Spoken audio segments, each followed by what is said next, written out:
Hurricane Irma lingered along Cuba's north coast Friday, swamping seaside towns and shredding the island's rickety infrastructure, though there were no reports of deaths or injuries. Cuban authorities said they had moved more than 1 million people out of Irma's path, sending them to an extensive network of shelters that included dozens of caves.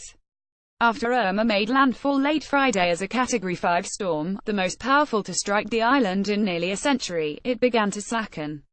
By late afternoon, it was a Category 3 system, moving westward at a plodding pace of just 9 miles per hour, meting out destruction across a huge swath of the island. Images published by Cuban state broadcasters and on social media showed downed trees and rubble-clogged streets. Some towns reported damage to 60% of homes, as the storm shredded zinc roofing panels and blasted apart old Spanish tiles.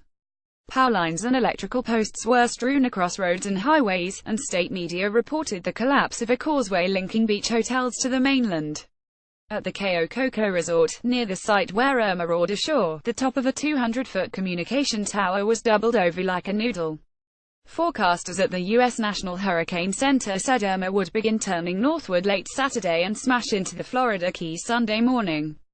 That path would be a reprieve for Cuba's capital, Havana, but police and civil defense officials have been evacuating the city's waterfront neighborhoods that are most at risk of major flooding if Irma brought a significant storm surge.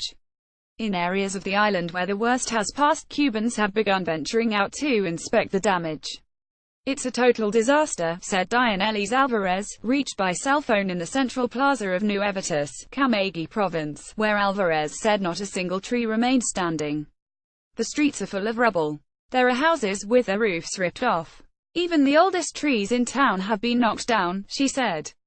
The town has been without power for more than a day, but Alvarez said reports of damage elsewhere have been reaching her neighbors by word of mouth. SHE's heard the destruction is even worse in the towns and beach resorts where Irma made landfall.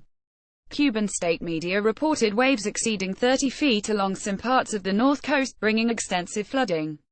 Despite the property and infrastructure damage, Cuba appears to have been spared the lethal devastation Irma unleashed on the Leeward Islands to its east, especially on the island of Barbuda, which was all but obliterated. Those islands got a bit of good news Saturday afternoon as Hurricane Jose turned short of them, sparing the residents another devastating blow.